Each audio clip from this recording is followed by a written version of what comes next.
Bapak Ibu sekalian, sekarang kita sudah tahajud, ya, insyaallah. Kemudian sudah beristighfar, sudah berdoa kepada Allah, memperbanyak bacaan Quran.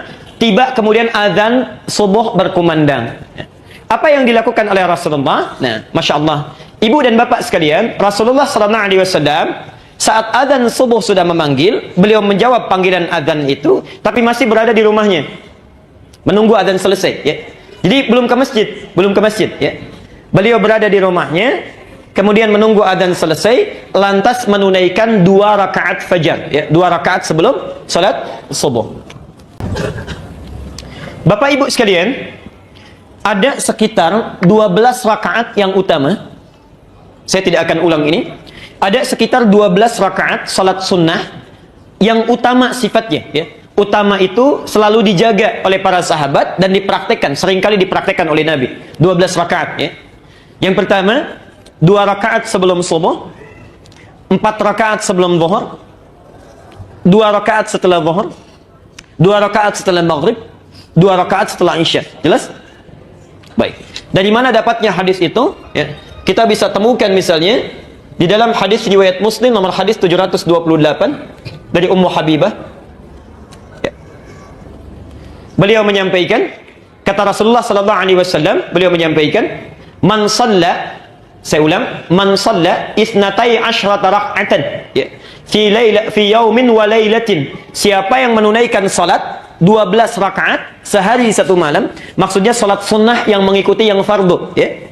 Bunya lahu bihinna baitun fil jannah, maka Allah akan bangunkan baginya satu rumah di dalam surga.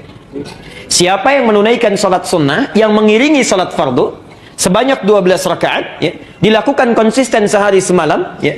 Karena 2 rakaat sebelum subuh, ya, 4 rakaat sebelum zuhur, 2 rakaat setelah zuhur itu kan siang, ya. Kemudian 2 rakaat ba'da maghrib, 2 rakaat ba'da isya itu malam. Yang konsisten melakukan itu selama hidupnya, Allah akan bangunkan sebagai tambahan baginya satu rumah di surga. Hadis sahih, riwayat Muslim nomor hadis 728. Ustadz, dari mana taunya 2 rakaat sebelum subuh, 4 rakaat sebelum zuhur, 2 rakaat sesudah zuhur, 2 rakaat setelah maghrib, 2 rakaat setelah isya? Itu ada di At-Tirmidzi, lebih lengkap lagi, nomor hadis 415. Bapak Ibu sekalian, dari 12 rakaat itu, maka Rasulullah mencontohkan kepada kita memulai dengan 2 rakaat sebelum subuh. Dalilnya hadis riwayat Muslim nomor hadis 725 dulu. Didapati juga di At-Tirmidzi nomor hadis 418. Perhatikan keutamaannya, perhatikan. Keutamaan 2 rakaat sebelum subuh.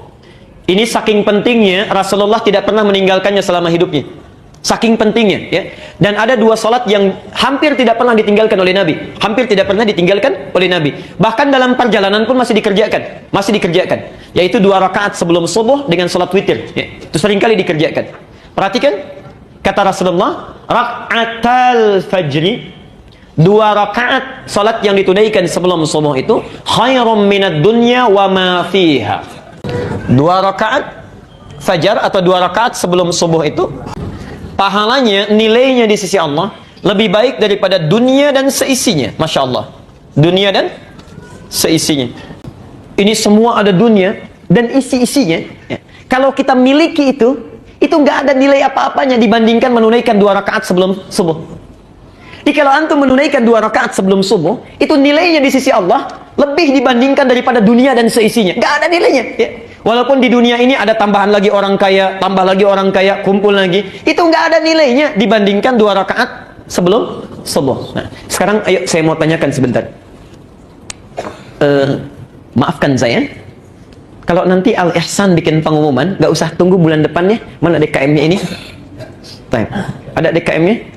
Pak Iman, Ustadz Iman tolong bikin pengumuman setelah ini, yang sholat subuh di Masjid Al-Ihsan besok masing-masing dapat amplop 500.000. Baik, ya, masing-masing dapat amplop berapa? 500.000. Siap Ustadz? Cuma diumumkan saja kan? Cuma diumumkan, kan? Lihat sini ya, lihat. Azan subuh jam 4:36. Datang jam berapa ke sini? Dan maaf, terbatas, cuma 100 orang pertama. Datang jam berapa? Masya Allah. Jam 2 tadi jawaban jam 2. Antri. Perhatikan. Kata Ali bin Abi Thalib, ajaban linnas, sungguh aneh manusia ini katanya. Sungguh aneh manusia ini.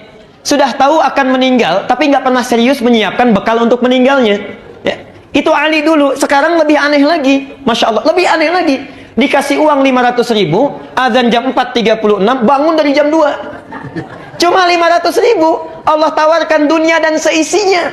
Dipanggil 4.36, baru bangun jam 6:34. Masya Allah. Ini kan aneh ya, aneh sebetulnya. Allah tiap hari tawarkan, lebih baik daripada dunia dan seisinya, kumpulkan pahala, kumpulkan pahala. 500.000, Masya Allah. Dari jam 2 kita siap-siap. Tiap hari ditawarkan, subuh terlambat terus. Berubahnya mau kapan? Kurang apa lagi mau dimotivasi? Masya Allah. Ini bagian yang pertama. Nah, Bapak Ibu sekalian, saking pentingnya ini, jadi di hadis itu setidaknya ada 3 kalimat lebih baik daripada dunia dan seisinya. Misal di Al-Bukhari, nomor hadis 2639. Nanti antum bisa praktekkan ini ya. Perhatikan kalimatnya. Ini hadis dari Anas bin Malik. Ya. Jadi ada Malik bin Anas, ada Anas bin Malik ya. Anas bin Malik punya anak namanya Malik bin Anas ya. Baik.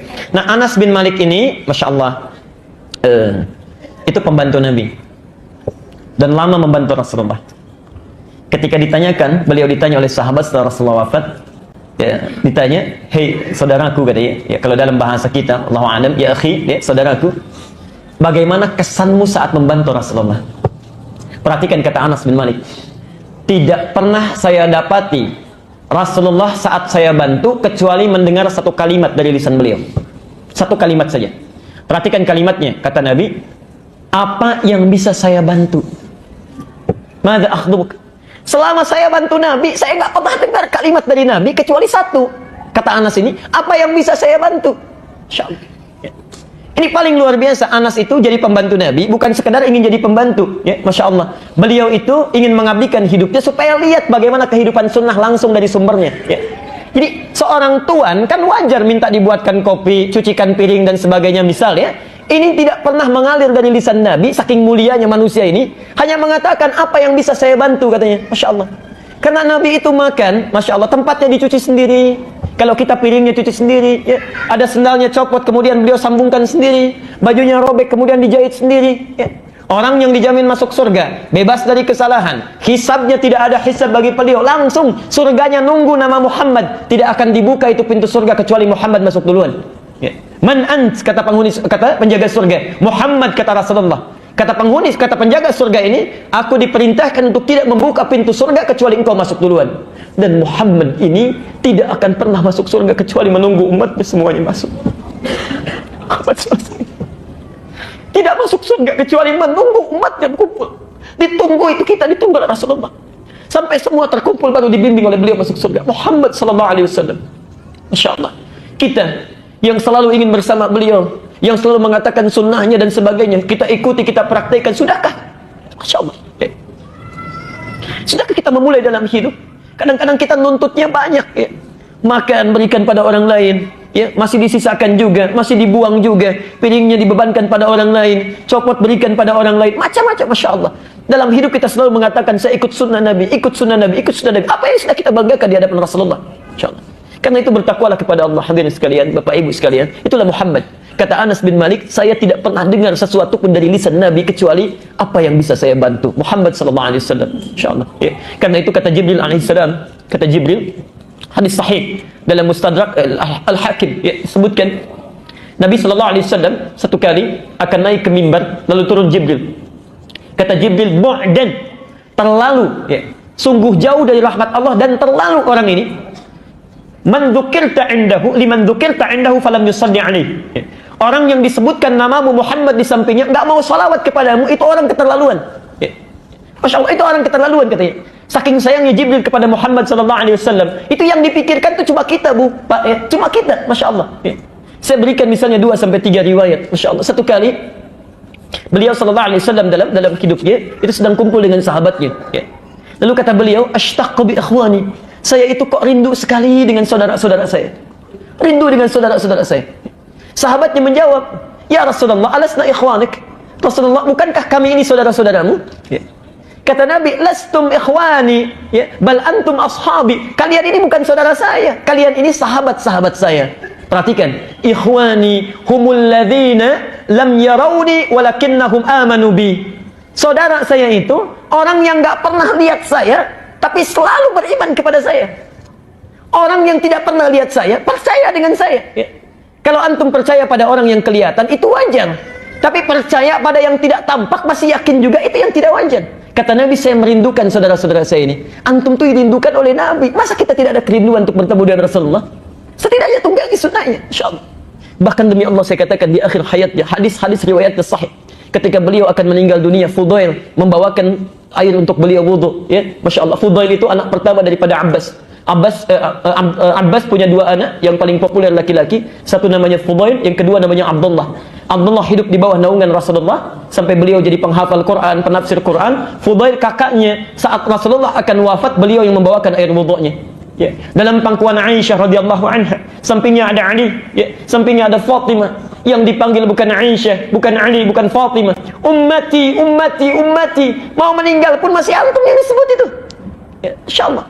Jadi kata Jibril alaihissalam, bu'dan, keterlaluan itu orang, liman dzukirta 'indahu falam yusalli alaihi. Disebutkan namamu, salawat saja dia tidak berkenan. Jadi tidak mampu kita membalas jasanya Rasulullah SAW. Setidaknya kalau anda tidak bisa balas itu, salawatlah kepada beliau.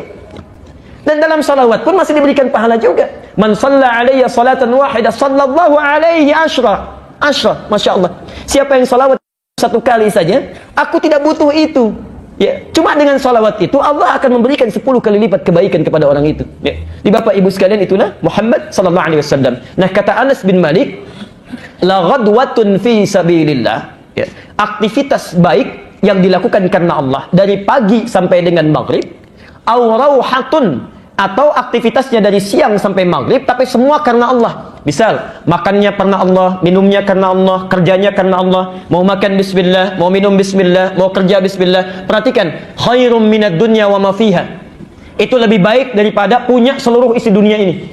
Ya. Kalimat ujungnya sama, ya. Jadi antum misalnya mulai besok bangun tidur, ya, atau sekarang masih ada kesempatannya, kalau dari pagi disebut ghadwah, ya, ghadwah sampai dengan maghrib.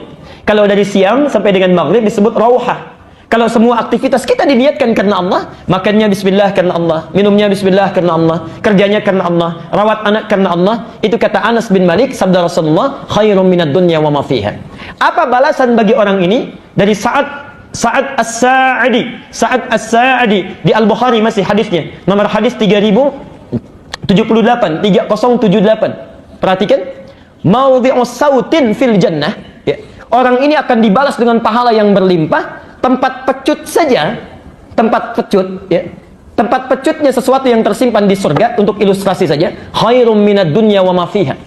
Jadi kalau tukang delman punya pecutan disimpan di tempatnya, itu kalau ada di surga lebih bagus daripada dunia dan seisinya. Ya. Apalagi minumannya, apalagi gelasnya, apalagi keadaannya. Ya. Jadi kalau sudah semua diterangkan, antum tinggal tunggangi, keluarkan. Ya. Catat amalannya apa yang dilakukan. Nah, setidaknya bangunlah 2 rakaat sebelum subuh, itu tunaikan. Khairum minad dunya wa ma fiha. Nabi tidak pernah meninggalkan ini selama hidupnya, konsisten menunaikannya. Dari mana taunya? Hadis Muslim nomor hadis 724. Dari Aisyah radhiyallahu anha. Qalat, lam yakunin Nabi sallallahu alaihi wasallam minan nawafili asyaddu ta'ahudan ala rak'atayil fajr. Ya. Tidak pernah Rasulullah SAW memperhatikan, menjaga dengan kuat di antara salat-salat sunnahnya dibandingkan dengan perhatian beliau terhadap 2 rakaat sebelum fajar. Ya. Jelas sampai sini? Baik. Jadi dalilnya yang ingin kita sampaikan pada kesempatan hari ini, Bapak dan Ibu sekalian, setelah bangun tahajud, siapkan diri kita jangan sampai ketinggalan ini. Ya. Walaupun bangunnya kesiangan, hadis sahih. Walaupun bangunnya kesiangan, misalnya ini salat yang agak istimewa, lakukan ini dulu 2 rakaat. Ya. Lakukan ini dulu 2 rakaat, baru kemudian salat subuhnya. Jelas sampai di sini? Baik. Yang terakhir, lalu kita berhenti dulu di sini. Yang terakhir, di mana Nabi mengerjakannya? Di masjid atau di rumah? Ya. Dari mana taunya? Nah, ini persoalan. Ayo, yang bilang di rumah angkat tangan. Berapa? Yang bilang di masjid angkat tangan. Oh, yang tidak angkat tidak jelas ini semuanya ya. Masya Allah. Alhamdulillah. Perhatikan sini. Ya, kita lihat hadisnya dulu ya. Ada di hadis Zaid, setidaknya 3 hadis kita kumpulkan ya. 3 hadis kita kumpulkan. Satu dari Zaid bin Thabit, orang-orangnya. Satu Zaid bin Thabit. Dari Zaid bin Thabit ada 3 hadis. Nah, rumus dalam ilmu hadis, kalau ada satu amalan sifatnya, dalilnya cuma satu, contohnya satu, artinya itu contoh yang paling jelas. Tidak boleh kita mengambil cara lain-lain lagi ya. Tidak perlu kreatif. Di kalau misalnya satu amalan, hadisnya satu, contohnya satu, prakteknya. Jangan cari dalil lain lagi, jangan cari contoh yang lain lagi. Ini yang paling bagus, gak usah kreatif ya. Contoh, lihat sini. Hadis dalam sholat, saat mengangkat tangan itu sampai dengan meletakkan di dada misalnya, jadi dari takbir, kalau cara takbirnya ada 2. Dari yang sejajar dengan bahu, hadwaman kibaihi, kemudian sejajar dengan daun telinga. Tapi sama semua saat mengangkat sampai dengan meletakkan, itu cuma satu cara. Dalilnya sahih, ya, kemudian contohnya satu, Allahu Akbar. Kalau dalam satu praktek contohnya satu, dalilnya satu, artinya semua orang bisa melakukannya. Tidak terbuka peluang untuk menampilkan kreativitas kita. Jadi nggak usah kreatif ya. Begitu antum angkat misalnya kan nggak enak, masa sama manusia kanan dulu, sama Allah kiri dulu. Ini harus agak sedikit pendekatannya berbeda ya. Allah, Akbar, kita putar sedikit ya, supaya kanan duluan masuk, kemudian baru kiri. Itu nggak usah kreatif ya. Nanti kita capek sendiri itu ya. Antum capek sendiri. Kalau sudah jelas ada, nggak usah cari-cari yang lain ya. Direpot. Kelihatan seseorang dibahas, cari dalilnya, diseminarkan ya, di stadium generalkan, nggak akan ketemu. Jadi capek-capek sendiri ya. Tapi kalau dalam satu praktek misalnya, lebih daripada satu hadis, jangan ditafsirkan dari satu hadis saja. Kumpulkan semuanya ya. Nanti banyak prakteknya ya. Misal tentang ini saja minimal ada 3 hadis tentang persoalan kita ya. Doa mengangkat tangan ada 30 hadis, bacaan bismillah 70 hadis ya. Masya Allah, isbal ada 143 hadis. Kumpulkan dulu, baru kita lihat ya. Satu, Zaid bin Sabit, kemudian Jabir bin Abdullah, yang ketiga Abdullah bin Zaid. Ini antum bisa temukan hadisnya di An-Nasai 1133, kemudian bisa dilihat di silsilah hadis sahihah nomor hadis 1508. Baik. Bapak Ibu sekalian, saya bacakan hadisnya dari Zaid dulu ya. Qala Rasulullah sallallahu alaihi wasallam, Rasulullah sallallahu alaihi wasallam satu kali bersabda ya, di orang-orang itu pada salat sunnah di masjid, lalu Nabi menyampaikan, "Shallu ayyuhan nasi fi buyutikum." Hei orang-orang, kata Rasulullah, ayo cepat salat di rumah aja, di rumah ya. Fa inna afdhala salatil mar'i fi baitihi illa al-maktubah. Salat yang terbaik yang dilakukan oleh setiap orang itu lebih bagus di rumahnya, kecuali salat yang fardu, salat wajib ya. Di salat sunnah ya, dari hadis ini sebaiknya dilakukan di mana? Di rumah ya. Adapun salat fardu sebaiknya dilakukan di mana? Di masjid, melalui hadis ini ya. Ya Rasulullah, apakah qabliyah saja? Ya, apakah qabliyah saja? Tidak. Ternyata ba'diyah juga sebaiknya dilakukan di rumah. Hadis dari Jabir yang ini bin Abdullah ya. Hadis dari Jabir bin Abdullah. Kata Rasulullah sallallahu alaihi wasallam, "Idza qada ahadukumus shalah fi masjidihi." Idza qada ahadukumus shalata fi masjidihi, kalau seseorang telah menunaikan salat fardu di masjidnya, perhatikan, sudah salat fardu di masjidnya, maka tunaikan, bahasa hadis, faj'al fi baitihi nasiban min salati ya. Maka jadikan sisa salatnya itu di rumahnya. Jadikan sisa salatnya di rumahnya. Fa innallaha ja'ilun fi baitihi bis shalah khaira. Karena sungguh Allah Subhanahu wa taala akan memberikan kebaikan-kebaikan pada sisa salatnya itu saat dia berada di rumahnya ya. Jadi maksudnya kata para ulama, supaya di rumah itu banyak tempat sujudnya ya. Ramai dengan ibadah, itu yang akan nanti memberikan kesaksian pada kita di akhirat nanti. Karena mulut terkunci, tangan diikat, cuma nanti benda-benda yang bersaksi kepada Allah. Idza zulzilatil ardu, kemudian wa akhrajatil ardu wa qala al insanu, ayat keempatnya, yauma idzin tuhadditsu. Nah, jadi kata Al-Quran, saat bumi ini digoncangkan hancur seluruhnya, manusia pada keheranan, ada apa ini, diwafatkan semuanya, dibangkitkan, semuanya akan diam. Yang bersaksi itu tempat-tempat dan benda-benda yang kita pijak. Yauma idzin tuhadditsu akhbaraha ya, benda menceritakan apa yang terjadi. Perhatikan, antum salat di rumah, karpetnya sudah kita sediakan, dipakai salat, itu nanti yang akan bilang kepada kita, ya Allah, saya pernah dipakai sujud oleh orang ini. tanggal sekian, bulan sekian, jam sekian. Ya. Masya Allah. Jadi jangan hanya ramaikan di masjid, rumah pun ramaikan. Ya. Karena itu ada saran dari para ulama, ini saran sangat bagus Bu ya, Pak. Kalau Anda memiliki sesuatu yang baru, pakai dulu untuk kepentingan Allah. Supaya mudah hisabnya. Misal, kita beli baju baru ini, Masya Allah ya. Kemudian setelah digunakan, gunakan dulu untuk Allah. Pakai dulu sholat ya, pakai sholat. Supaya saat ditanya dalam hisab itu ringan jawabnya. Dari mana rezeki yang kamu pakaikan itu untuk beli pakaian? Ya Allah, Engkau maha tahu, Engkau bisa melihat dan mengetahuinya dengan pasti. Rezekinya saya dapatkan dari si A yang sangat halal, dan Engkau ketahui itu. Kemana Engkau gunakan? Ya Allah, pertama kali saya gunakan itu adalah untuk menyembahmu, dan Engkau paling tahu kapan waktunya, kapan saya gunakan, dengan keadaan apa saya kenakan itu. Masya Allah, ringan ya. Kita kadang terbalik, ibu kalau pakai baju baru, dapat baru, digunakan apa dulu? Masya Allah. Kalau nggak kondangan arisan kan ya. Itu agak lumayan itu hisabnya.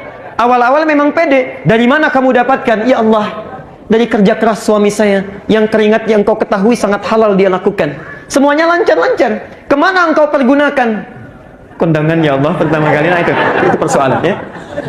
Persoalan itu. Baik. Lihat hadis yang kedua dari Jabir bin Abdullah ya, maka ramaikan rumah dengan ibadah, itu salat ba'diyahnya. Tapi pertanyaannya, apakah semua salat sunnah itu mesti di rumah? Baik, ditakhsis oleh Nabi, dikhususkan. Lihat pernyataannya, jangan berhenti di sini ya. Rahmatullah. Jangan berhenti di sini. Kalau Anda cuma baca 1-2 hadis saja, akan diambil kesimpulan berarti semua salat sunnah itu mesti di rumah. Perhatikan. Hadis selanjutnya, Abdullah bin Zaid bertanya kepada Rasulullah. Perhatikan pertanyaannya, ya rahmatullah.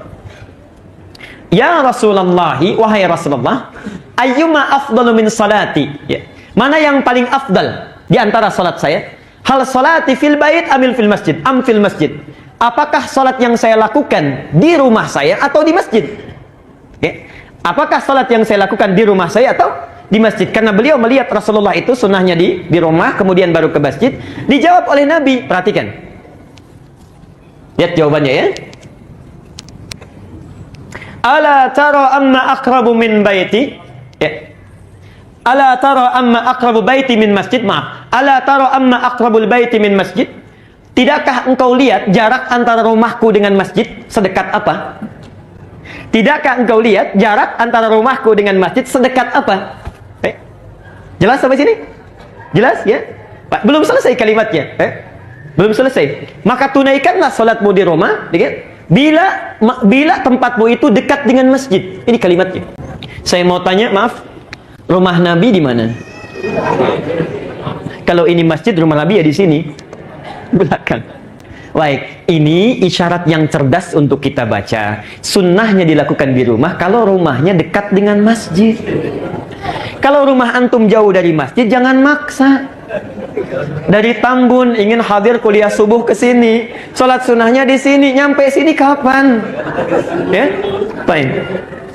Jelas sampai sini? Oke. Jadi kita selesai dulu sampai di sini. Kesimpulannya, Bapak Ibu sekalian, amalan Rasulullah SAW, ya, begitu selesai beliau menunaikan tahajudnya, itu sampai pada waktu fajar. Jangan sampai tertinggal 2 rakaat fajar ini karena sangat penting dalam kehidupan kita. Kemudian selebihnya, bila antum rumahnya dekat dengan masjid, maka yang paling utama lakukan di rumah. Kemudian tunaikan salat wajibnya di masjid. Bila sekiranya rumah kita jauh dari masjid, maka alangkah lebih baik itu bisa ditunaikan di masjid secara bersamaan. Dan maaf, ini penting saya garis bawahi. Sekali lagi, penting saya garis bawahi. Salat qabliyah sifatnya cepat ya. Jadi jangan terlalu lama antum ya. Bacanya jangan terlalu yang panjang-panjang, singkat aja. Nabi seringkali membaca Al-Kafirun dengan Al-Ikhlas. Kata Aisyah, sampai-sampai saya tidak tahu kapan Rasulullah baca Al-Fatihahnya ya. Jadi jangan lama-lama kalau menunaikan salat qabliyah ya. Baik.